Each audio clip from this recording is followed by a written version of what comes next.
S K word YouTube ಚಾನಲ್ಲಿಗೆ ತಮ್ಮೆಲ್ಲರಿಗೂ ಸ್ವಾಗತ. ನಮಸ್ತೆ ಸ್ನೇಹಿತರೆ. ಇವತ್ತು ಸತ್ಯಕಥೆ ಆಧಾರಿತ ರಾಯರ ಪವಾಡದ ಬಗ್ಗೆ ಹೇಳ್ತೀನಿ. ನನ್ನ ಎಸ್ ಕೆ ವರ್ಡ್ ಚಾನಲ್ಲಿಗೆ ನಿಮ್ಮೆಲ್ಲರ ಪ್ರೋತ್ಸಾಹ ಇರಲಿ, ಹಾಗೆ ನಿಮ್ಮೆಲ್ಲರಿಗೂ ರಾಯರ ಅನುಗ್ರಹ ಇರಲಿ. ಇದೇನಿದು ಸತ್ಯಕಥೆ ಆಧಾರಿತ ಅಂತ ಅಂದ್ಕೋಬೇಡಿ. ರಾಯರ ಪವಾಡಗಳೆಲ್ಲವೂ ಸತ್ಯನೇ, ನಮ್ಮೆಲ್ಲರ ಅನುಭವಕ್ಕೆ ಬರುವಂಥದ್ದೇ. ಆದರೂ ಕೂಡ ನಾನು ಏನೋ ನೋಡುವಾಗ ನನಗೆ ಈ ಕತೆ ಸಿಕ್ತು, ಅದನ್ನು ಹೇಳಬೇಕು ಅಂತ ಅನ್ನಿಸ್ತು. ಅದಕ್ಕೋಸ್ಕರ ನಾನು ನಿಮ್ಮ ಜೊತೆ ಅದನ್ನು ಶೇರ್ ಮಾಡ್ಕೊಳ್ತಾ ಇದ್ದೀನಿ ಅಷ್ಟೇ. ಏನಿದು ಕತೆ ಅಲ್ಲ, ಇದು ಒಂದು ಜೀವನದಲ್ಲಿ ನಡೆದಂಥ ರಾಯರ ಪವಾಡ. ಆರೋಗ್ಯ ಸರಿ ಇಲ್ಲದ ಮಗನಿಗೆ ರಾಯರ ದರ್ಶನ. ಹೇಗಪ್ಪ ಅಂದರೆ, ಇಬ್ಬರು ಗಂಡ ಹೆಂಡತಿ ಇರ್ತಾರೆ. ಅವನಿಗೊಬ್ಬ ಮಗ ಇರ್ತಾನೆ. ಆ ಮಗನಿಗೆ ಆರೋಗ್ಯದಲ್ಲಿ ಹೆಚ್ಚು ಕಡಿಮೆ ಆಗಿರೋದ್ರಿಂದ ಅವನನ್ನು ಹಾಸ್ಪಿಟ್ಲಿಗೆ ಸೇರಿಸಿದಾಗ ಅಲ್ಲಿ ಡಾಕ್ಟ್ರ್ ಇರಲ್ಲ.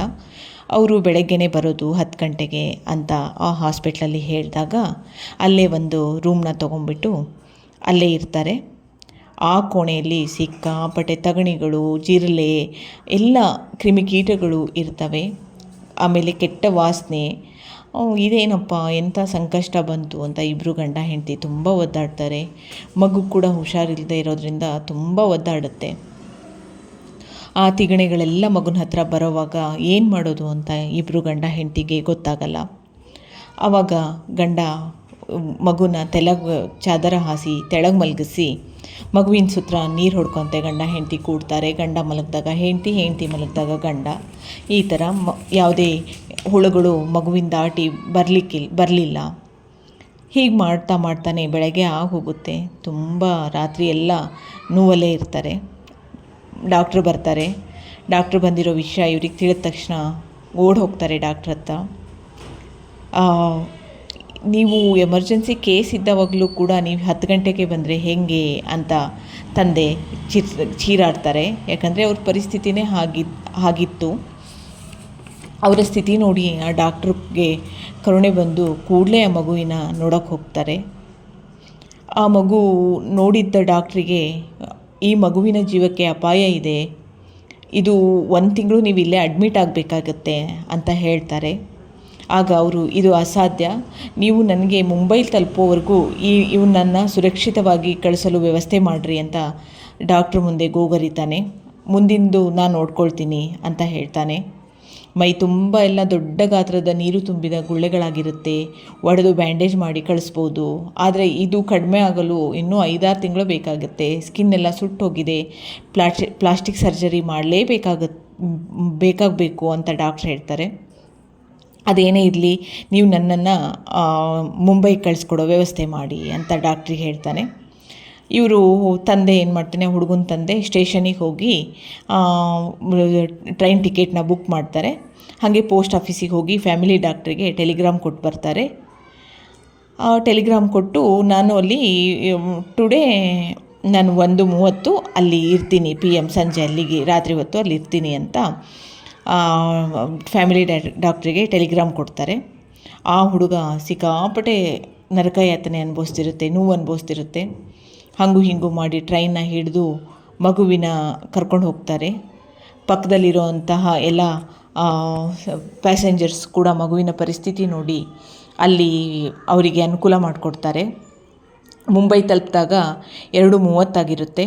ಟ್ಯಾಕ್ಸಿ ಬಹಳ ವೇಗದಿಂದ ಬಂದು 1:15ಕ್ಕೆ ಅಲ್ಲಿಗೆ ಮುಟ್ಟಿಸ್ತಾರೆ. ಹಾಗೆ ಇದ್ದವಾಗ ಅವ್ರ ಫ್ಯಾಮಿಲಿ ಡಾಕ್ಟ್ರು 2:15ಗೆ ಹೋಗಬೇಕಾದವರು ಇವರಿಗೋಸ್ಕರ ವೇಟ್ ಮಾಡ್ತಾ ಇರ್ತಾರೆ. ಹಾಗೆ ಕೂತ್ಕೊಂಡಾಗ ಮಗುವಿನ ನೋಡ್ತಾರೆ.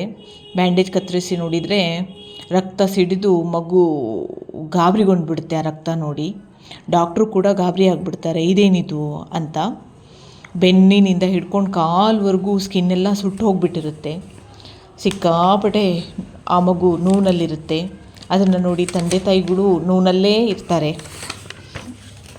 ಹೀಗಿದ್ದಾಗ ಅವ್ರ ಪುಣ್ಯನೋ ಏನೋ ಮುಂಭಾಗಕ್ಕೆ ಏನೋ ಅನಾಹುತ ಆಗಿರಲ್ಲ. ಹೀಗೆ ಇದ್ದಾಗ ಮಗುವಿನ ಮೈಮೇಲೆ 10 ಟ್ಯೂಬ್, ಮೊಲಾಮು, ಬಿಳಿ ವಸ್ತ್ರ ಹಾಕಿ ಅದಕ್ಕೆ ಬೇರೆ ಯಾವುದೇ ಬಟ್ಟೆನ ಹಾಕದೆ ಡಾಕ್ಟ್ರು ತಮ್ಮ ಕಾರಲ್ಲೇ ಕರ್ಕೊಂಡು ಅವ್ರ ಮನೆಗೆ ಬಿಡ್ತಾರೆ. ಆವಾಗ ಅದು ಗುಣವಾಗಲು 4-5 ದಿನಗಳು ಬೇಕಾಗುತ್ತೆ, 5 ತಿಂಗಳುಗಳು ಬೇಕಾಗುತ್ತೆ. ಹಾಗೆ ಪ್ಲಾಸ್ಟಿಕ್ ಸರ್ಜರಿ ಕೂಡ ಮಾಡಲೇಬೇಕಾಗತ್ತೆ ಅಂತ ಡಾಕ್ಟ್ರ್ ಹೇಳ್ತಾರೆ. 1 ವಾರ ಮಗುವಿನ ಸ್ಥಿತಿ ಚಿಂತಾಜನಕವಾಗೇ ಇರುತ್ತೆ. ಅಂದು ರವಿವಾರ ಮಧ್ಯಾಹ್ನ ಆಗಿರುತ್ತೆ. ಮಗು ನೋವು ತಾಳಲಾರ್ದೆ ತಾಯಿ ಕೇಳುತ್ತೆ, ಯಾಕಮ್ಮ ನೀನು ಯಾವಾಗಲೂ ಹೇಳ್ತಿರ್ತೀಯ, ಪೂಜ್ಯಾಯ ಮಂತ್ರ ಹೇಳು ಅಂತೀಯ,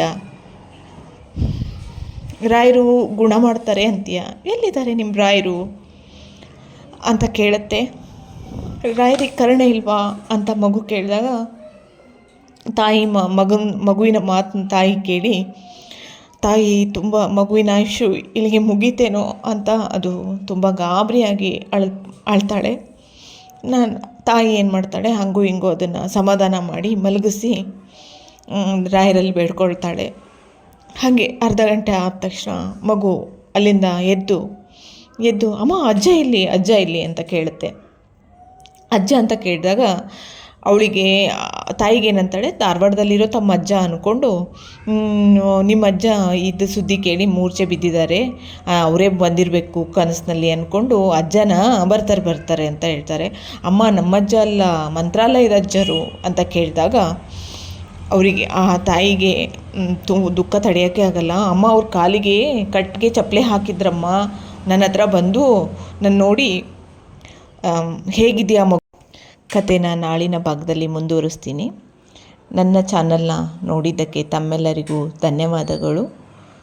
ರಾಯರಿದ್ದಾರೆ.